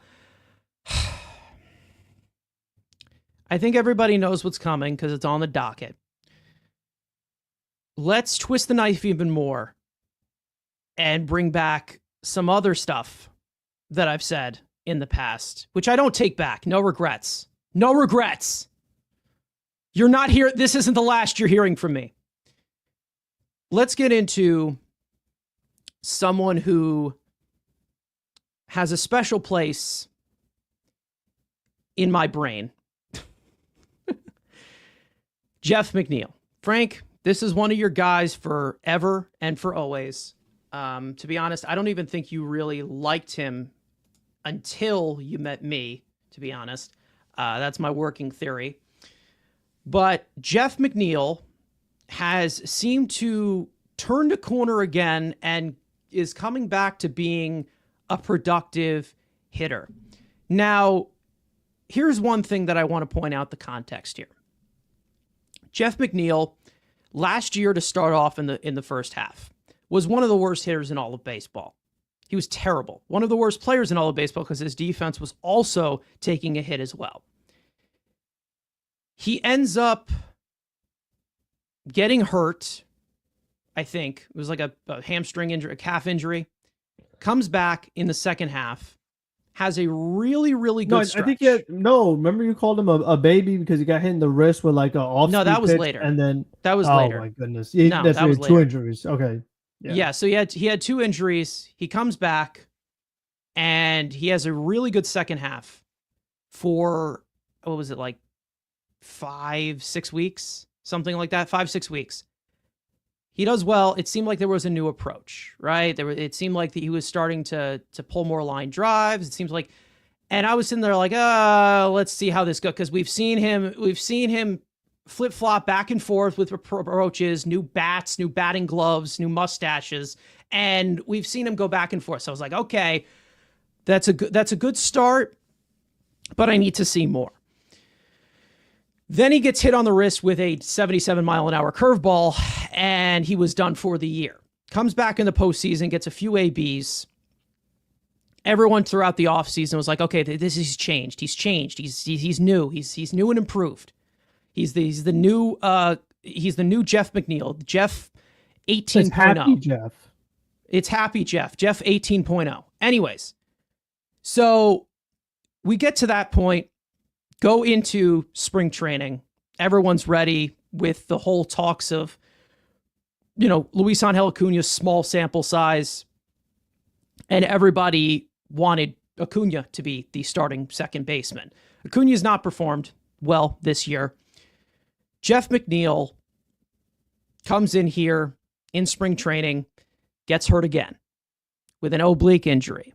So he ends up getting activated off of the injured list in late April, comes back, starts off a little bit slow for the first week or two, and then it's really been starting to click. And ever since then, building off of that second half from last year, I've gotten, the comments on Twitter of talk about McNeil, talk about McNeil, talk about McNeil. Please address McNeil. Please, you little bitch, stop running. I was waiting for one thing. I was waiting for his signature moment. That was what I was waiting for. Because before that happened, he was not doing well with runners in scoring position. He was not doing well in these high leverage situations. It didn't seem like he had an efficient approach there. He was trying, but he had an efficient approach. It looked like it was coming. Game one of this series against the Nationals. He had home runs against Colorado. You're like, okay, Colorado's so bad. But he gets this signature moment finally in the extra innings. First pitch swinging like Jeff McNeil did, vintage Jeff McNeil did, pulling a line drive, got the walk-off hit, doing what he did best at his best. And now we can finally talk about Jeff McNeil. I was waiting. I needed him to have his signature moment, for him to come through, to have the bright lights on him and do what he needed to do. So with Jeff McNeil, let's get into a breakdown of what has been going on with him. All right? Because great things happen to ones that wait, unless you're a Mets fan and you're impatient as all hell. Anyways, Jeff McNeil, back and refined. His resurgence into the 2025 season, like I said, because last year in the second half, he seemed to really, really turn it on after being one of the worst hitters in all of baseball. This year, I can't really say Jeff McNeil's back, because this is a different Jeff McNeil. We're seeing one that is walking at a rate that is higher than ever. Not striking out, usually always never strikes out. And we are seeing one show a little bit of power. How is he doing that? Well, 29.3% of his 99 batted balls that he has had have been pulled line drives and fly balls, which is a career high rate by quite a margin. Obviously, the type of contact that he has had has always been, in those high percentiles, of course. Barrel rate, 6.1%, which is in the 26th percentile, which may seem bad, but that's a career high for him. And then there's that big number right there in the second line that you're seeing on your screen. 3 .48 expected weighted on base average. This has been one of the main gripes that I've had with Jeff McNeil for more than, 3-4 years. Prioritizing quantity of contact over quality of contact, which is not going to get you far. You're going to get these 12 pitch ABs where you're getting a bunch of crap contact to the outfield. He's hitting too many fly balls, pounding the ball into the ground, and then just, having these ABs where he's just swinging at everything. He's not hitting the ball that hard, but he still is hitting it at a rate that is career-based.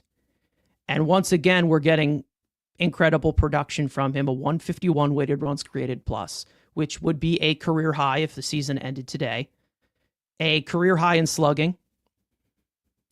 And this is all in 135 plate appearances, which is not much. So he still could fall off and my ego will be completely restored, right? But Jeff McNeil, a fantastic turnaround from what it was looking like as a rough start to the season last year. Frank, we've talked about this so many times before with Jeff McNeil, and it's become very evident throughout his entire career. Through the first, he's been in the league for 7 years, 8 years maybe? Before this year.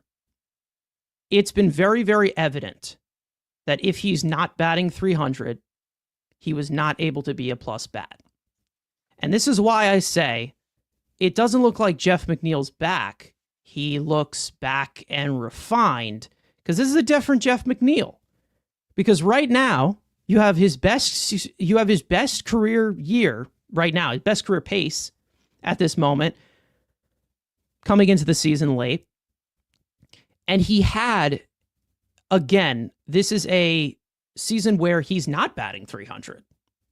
And for a while, he was at that 240, 250, since that's this last hot streak that he's had for these last 6 games. So again, this is a completely different Jeff McNeil.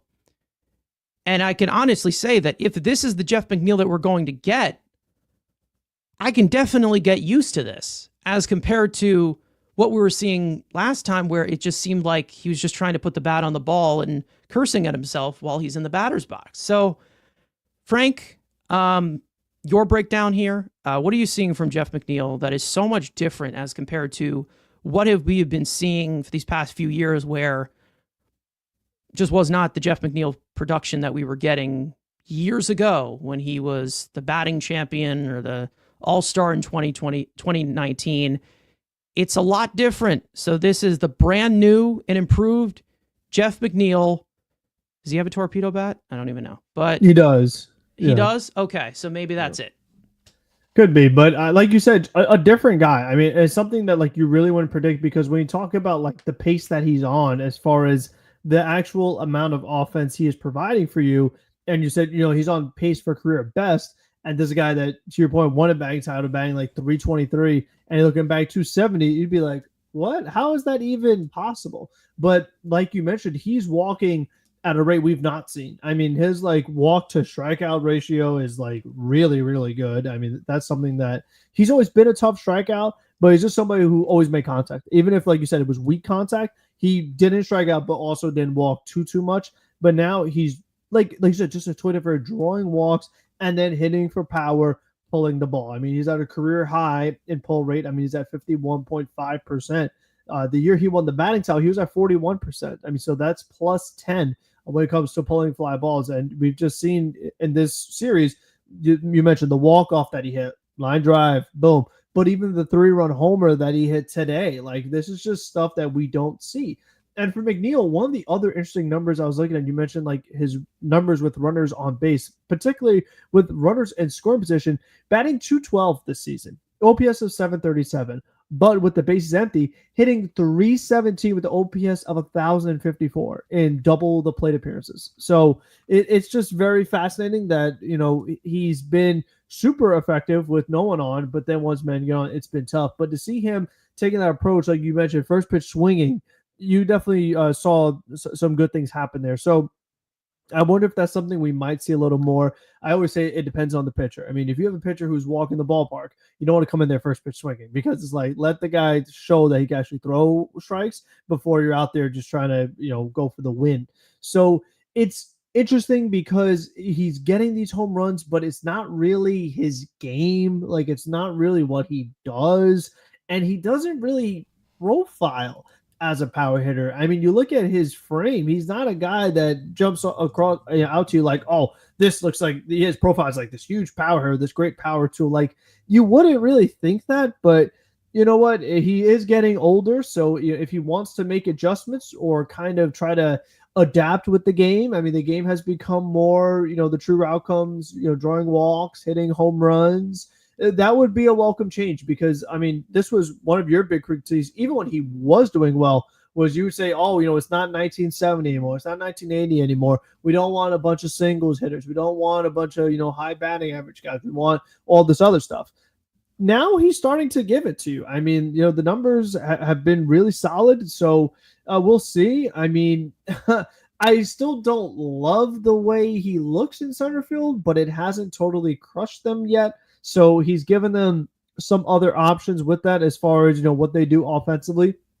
And we're still waiting on like Mauricio to really take over because that was another guy we talked about as far as like a potential Jeff McNeil replacement. Because we said if McNeil is going to be hurt or bad or both, we have to look at some of the internal options. And we talked about Jet Williams, we talked about Acuna, maybe Mauricio, and then we saw Beatty starting to play second base, and we're like, oh, you got all these guys who could come in and potentially replace Jeff McNeil, yet he's outplaying all of them. So if you do actually see Mauricio get it going and you see Beatty get back on track, well, if you need McNeil to maybe play in center a little bit to keep him in the lineup, that's an option. I mean, it's something that they could do if he's really swinging this good a bat.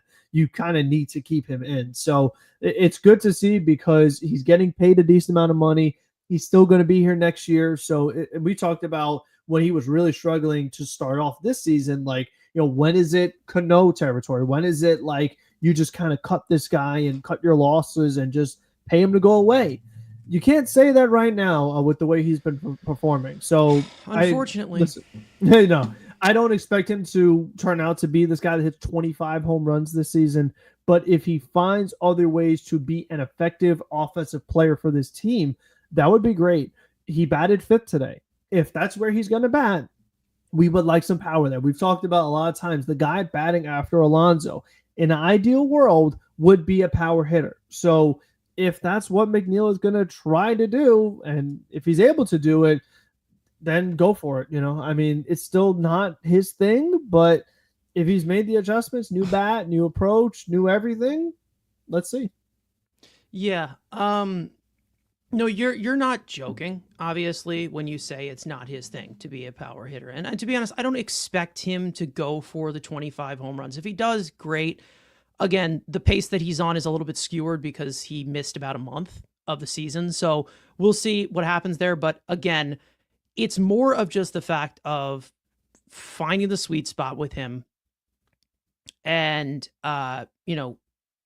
in these situations where he's not flying open because of the lack of power that he so has. Again, this is something of putting things together of what he's done well in his career and finally maximizing it. Finally maximizing it. Not saying, well, there's a pitch in the zone. Let me slap it to left field and then get on first base and then not steal and hold up the double play. Let's maximize this, because if you were to put this all into context throughout his entire career, on fly balls, Jeff McNeil has a 70 weighted runs created plus throughout his entire career when he hits a fly ball. On line drives, a 335 weighted runs created plus. So yeah, that's a big difference. So where do you get those line drives? From quality of contact. And that's what he has been straying from for years. And one of the main reasons why his play on the field has bothered me so much.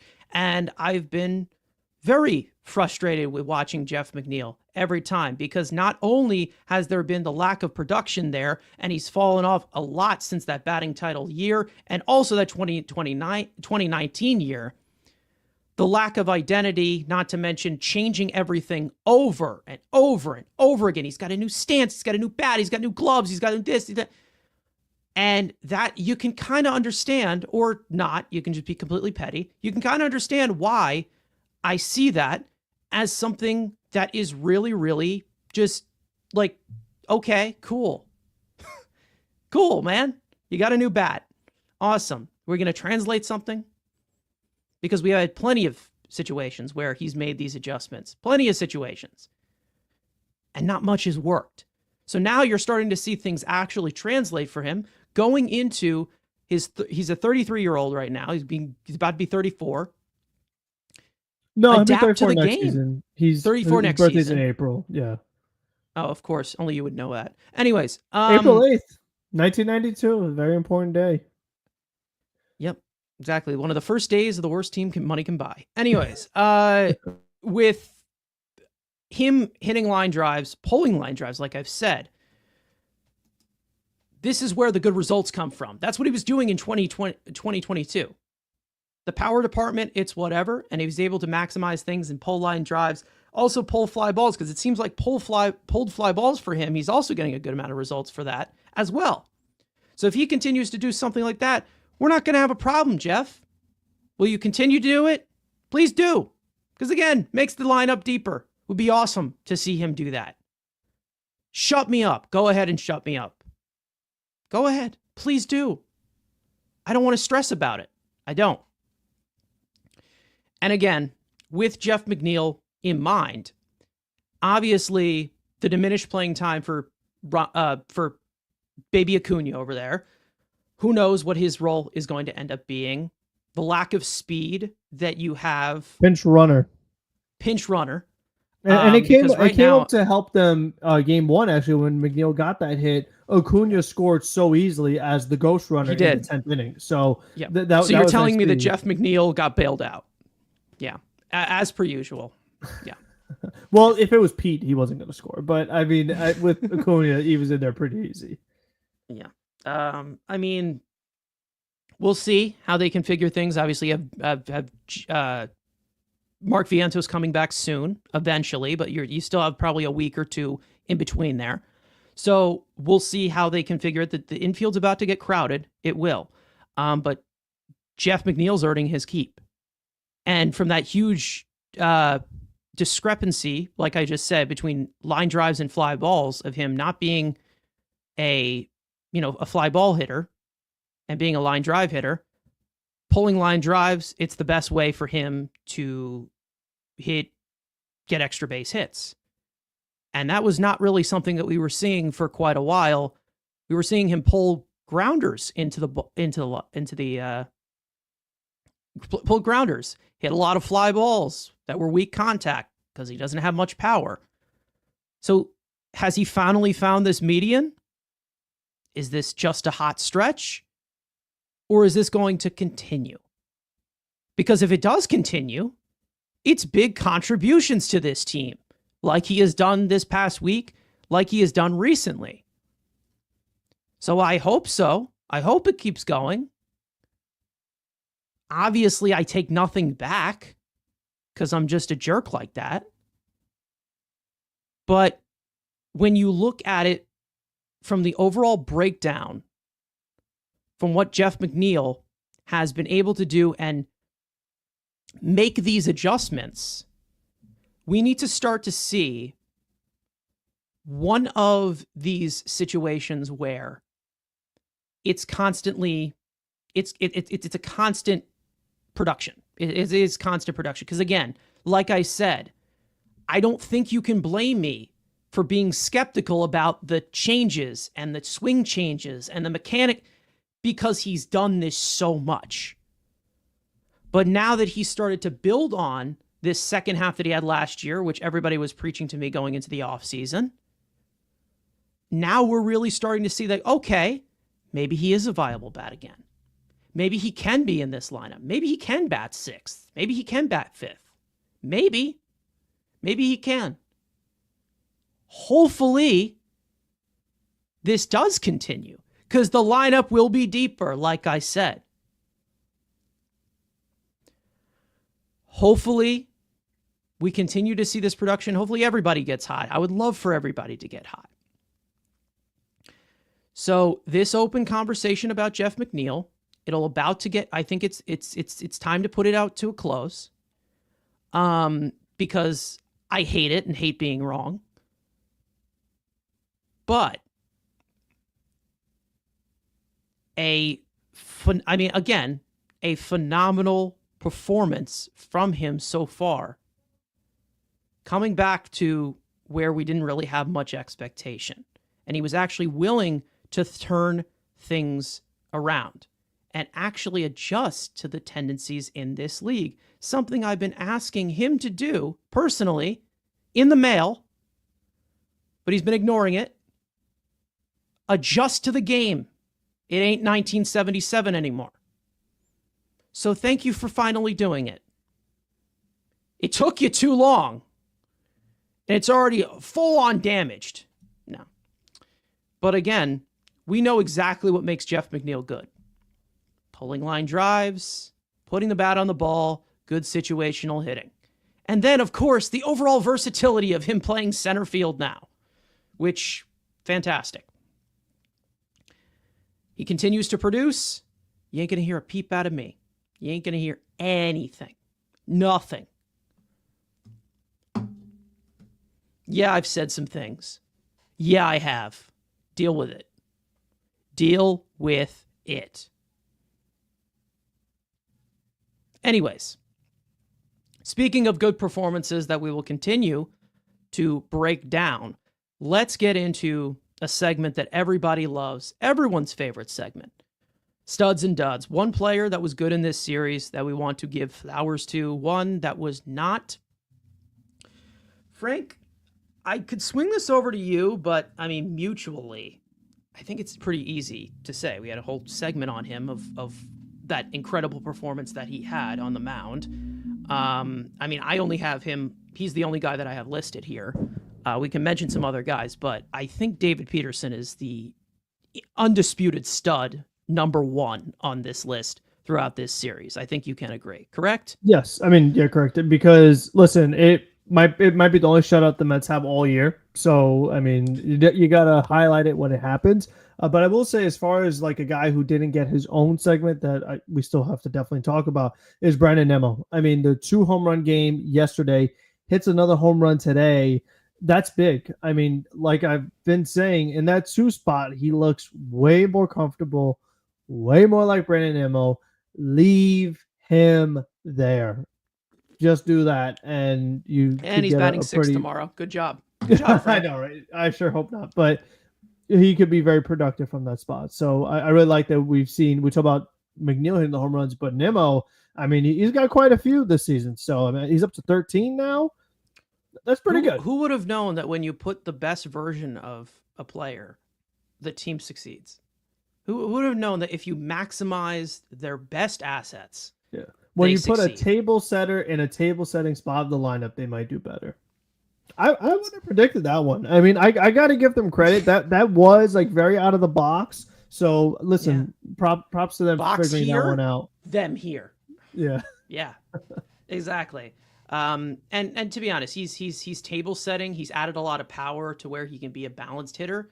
It's where number 2 can go, especially when you have Soto and not every lineup has Soto and Alonso behind them. Plus Lindor in front of him. Utilize like, it. Plus once you have Lindor clicking, I mean that's a very nice 4. Yeah.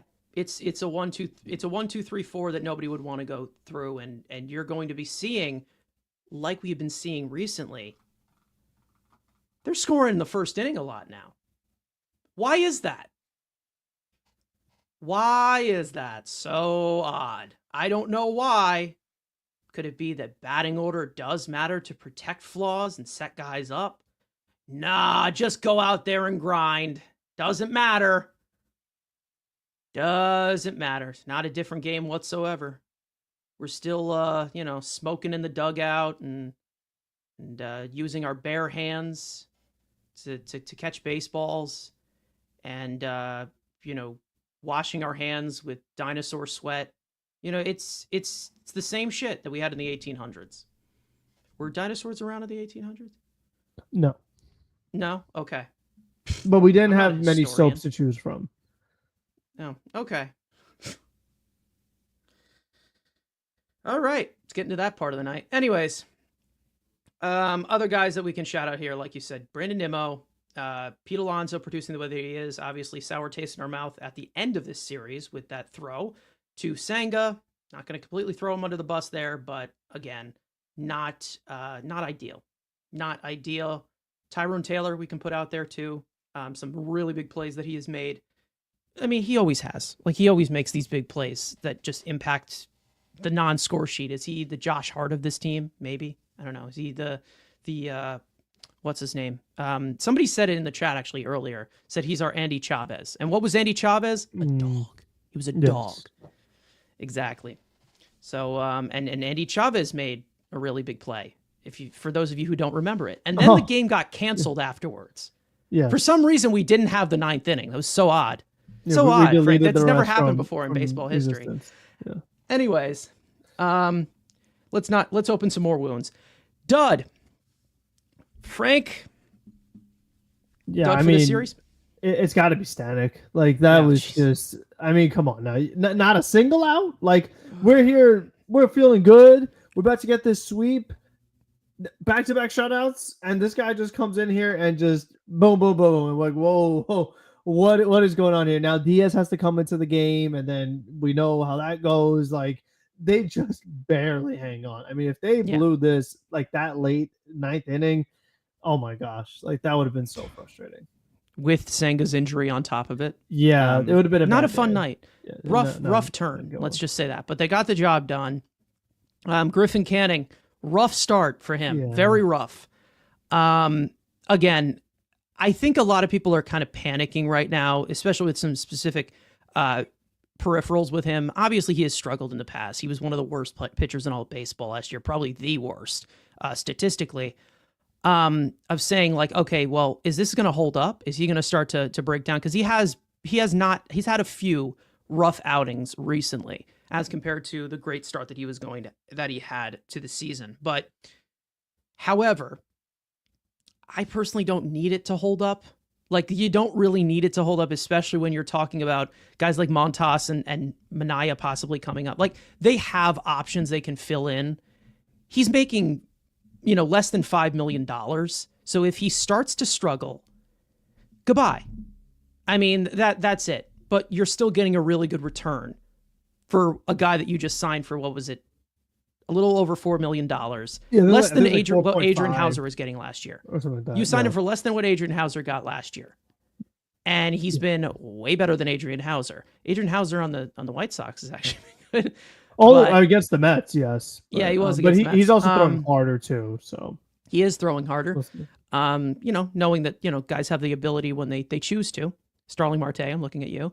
But again, rough outing for him. The Mets had to play from behind pretty early, and they started to get it going later on, got the rally. And like you said, with Ryan Stanek, obviously all three of those runners ended up scoring. They were charged to him. He was trying to destroy the stat line of my GOAT, so he's pissing me off right now. I really didn't like that. But in all seriousness here, they are very, very lucky that this Nationals team hits a lot of ground balls. And they were lucky a lot in this series. It got them out of a lot of jams in this series. But, hopefully that gets cleaned up. Again, relievers with Stanek, bad outing for him, no matter what. But he'll be back out there. Guys are relievers for a reason, because of the consistency they couldn't have as a starting pitcher. So as long as it just doesn't become a massive detriment, he's had good outings too, and he's had bad ones too. So again, it's the life of a reliever. There's a reason why they're so disposable and so interchangeable on your roster. We've made a lot of these transactions, and only a select few are the elite relievers who ended up saving the day. That's one of those really elite relievers, if you can't tell. And I say that with no bias whatsoever. Anyways, now moving forward, obviously. Let's move on to this series they have with the Tampa Bay Rays. Now, the Mets are at home, finishing off a 6-game homestand, hoping to keep the winning times rolling. And they have a 3-game set for some interleague play with the Tampa Bay Rays, a team that, was one of the original pitching labs. So maybe we've, rubbed off on them, or they've rubbed off on us. I don't know. But let's preview this one going into Mets versus Rays for your probables in this series. Clay Holmes will start the series opener, looking to temper his recent home run struggles, and he will face the struggling live arm of Taj Bradley. First pitch is tomorrow at 7:10 p.m. Eastern Time on SNY. Game 2, Tyler McGill will start Game 2 after a burnout performance that he had in the middle innings in Colorado. He'll go up against the great, when healthy, right-hander Drew Rasmussen. First pitch will be Saturday at 7:10 Eastern Time on SNY as well. It says 4:10 on the graphic, sir. Oh, 4:10. Sorry, it'll be at 4:10. Ignore everything that I just said. They would have missed the game. 4:10. Yeah. You don't want to miss that. It's 4:10. Game 3. Griffin Canning will look to bounce back from the rough start he had against Washington, like we just said. He'll get the series finale, and he will face one of the player to be named later pieces from the Chris Archer trade back in 2018. 25-year-old right-hander Shane Baz. First pitch will be Sunday afternoon at 1:40 p.m. Eastern Time on Pix 11. We know that the Rays have had some success doing what they do, but they also have some detriments that hold them back, which is the main reason why they don't have anything in their trophy case. Yeah, shots fired. Anyways, Mets versus Rays, obviously not the big functioning team that they were, but they still do have some talent on this team. So, Frank, what are you looking at here going into series with Tampa? Yeah, I mean, the matchup with Rasmussen is going to be pretty interesting, but I mean, this Tampa team is very I mean, there are a few games over 500, and just like when you look down the line, it's like a lot of these guys are just having like okay seasons. I mean, you have some nice young players, don't get me wrong, Aranda, Caminaro, like, I mean, these guys have been pretty good, but a majority of them, it's just very I mean, that's just kind of the way it's been.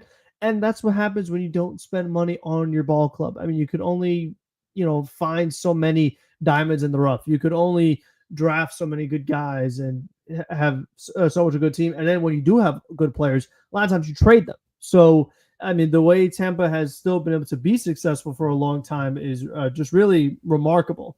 So, I mean, they're a team that the Mets having the best record in baseball and playing good right now, they should win the series. I mean, it's at home where the Mets have been amazing, like probably the best home record in the league. So they really should not have many issues here.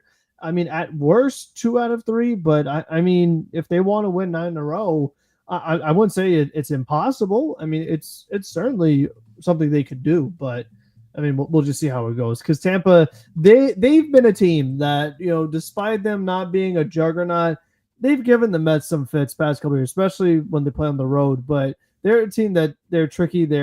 It's going to be close, but like you said, with the good pitching they have, like it could still be like a game where you're like, oh, that was not pretty. So I'm curious to see the final outcomes. Yeah, we'll see how this one goes. This is two of these teams that have been known to have good pitching, even though I know that Tampa has struggled a little bit recently, especially with the injuries. One piece to look out for here, somebody that the Mets were actually attached to 2 years ago at the trade deadline during their sell-off, Jonathan Aranda is off to a ridiculous start. I'm pretty sure he almost has a 900 OPS this year. And he's been phenomenal. Another guy, obviously, to look out for, Brandon Lau, is also having a solid season. His usual slugging, don't get on base, and hit a bunch of home runs. Junior Caminario, did I say that? He's also having a really good season as well. He's got power. 15 homers. Yes. Let's see. And watch out for Caballero off the bench. I mean, 25 stolen bases. Then you got Chandler Simpson with 19 stolen bases. So, I mean, they have a couple guys who really could move. They got pests. So, I mean, you got to watch out. Even former Met Jake Magnum. I mean, he's got 10 stolen bases of his own, 705 OPS. I mean, 33 games. He's hit over 300. That was a Met trade that, didn't really come to fruition. So, he's been solid for them. Yeah. Their bullpen has been pretty solid. I know they have, Uceta came off of a really good year last year, but he's been struggling a little bit. Pete Fairbanks, another great year. He's like one of the last OG Ray relievers left because they lost. Yeah, he's been there for a while. Yeah, I mean, they basically, all the guys are basically gone. They also have former Met Eric Orsi, who, of course, in 21 games, 137 ERA. Of course. I mean, you just can't make that up. Yep. They still got talent on this team. Cole Sulser was also a Met at one point. He's a Ray. So, I mean... Cole Sulser. The Mets made quite a few trades with them, though. I mean, in the past few years, they've made quite a few trades with the Rays. Yeah. Maybe there's some in the future. Who knows? Garrett Clevenger is another one.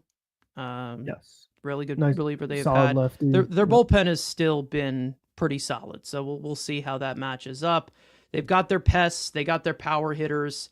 They always seem to find a way to get production out of some of these guys, even though they're not having the best season. I know that the AL East is pretty tight outside of the Yankees, but they're 36 and 32, the third place right now. They're still contending for a playoff spot. We'll see what decisions they make at the deadline because they usually trade a lot of guys. But this should be an interesting performance. Let's just say that. Interesting series, let's just say, as I'm looking at my timeline, that the Rockies just got their first walk-off win of the season. So against the Giants too.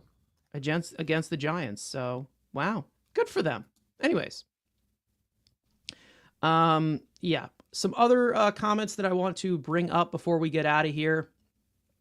Obviously, Rosie K saying Stanek is an issue. Listen, again, like I said, the inconsistencies of relievers is never going to fade. It never will. Someday you're going to like a reliever, and someday you're going to really fucking hate him. It's really rough to have that sort of consistency. I did see one piece of context here. Obviously, Stanek was really, really bad today. But I am seeing right here that this year, between splits, Ryan Stanek, earned run average over 5 with Francisco Alvarez behind the plate. Then I'm seeing a earned run average below 2 with Luis Torrens behind the plate. Well, he didn't have Alvarez last start. No, he did not have Alvarez last time. But was Alvarez behind Alvarez was behind the plate. There was a pass ball, right? There was a pass ball or something.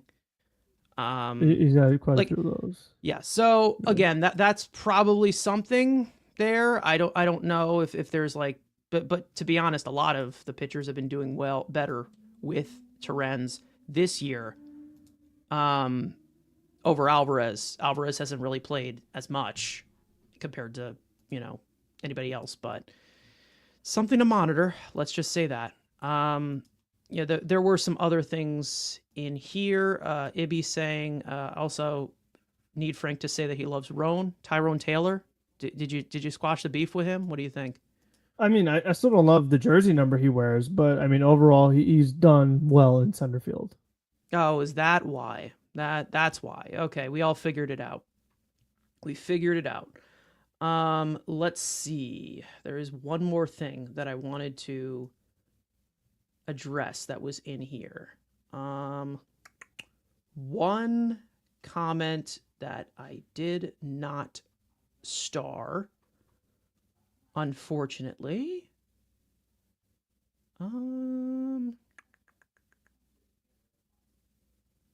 Let's see. No, I guess not. I don't know. I guess it just disappeared into the wild blue yonder. Anyways, we're going to call it right here at the 2-hour mark, of course. Don't want to go over that at all. But either way, thank you guys so much for watching. We hope you enjoyed the conversation of me addressing 2 demons that I've trash talked in the past. For those of you watching or listening on playback, you want to join the conversation in the future, make sure to subscribe to the Mets Weekly YouTube channel. Turn on those post notifications to know when we go live. Also, like the stream if you have not already. It really helps us out. So go do that right now. You can't leave without doing it. Make sure to follow Mets Weekly on X and on TikTok. Follow all of us individually. TikTok, of course, like we said, Frank's post-game reactions after every regular season game. And of course, with the Mets, good times rolling. Fingers crossed on Kodai Senga. Let's hope he's okay. And let's go Mets. We'll see you guys next time.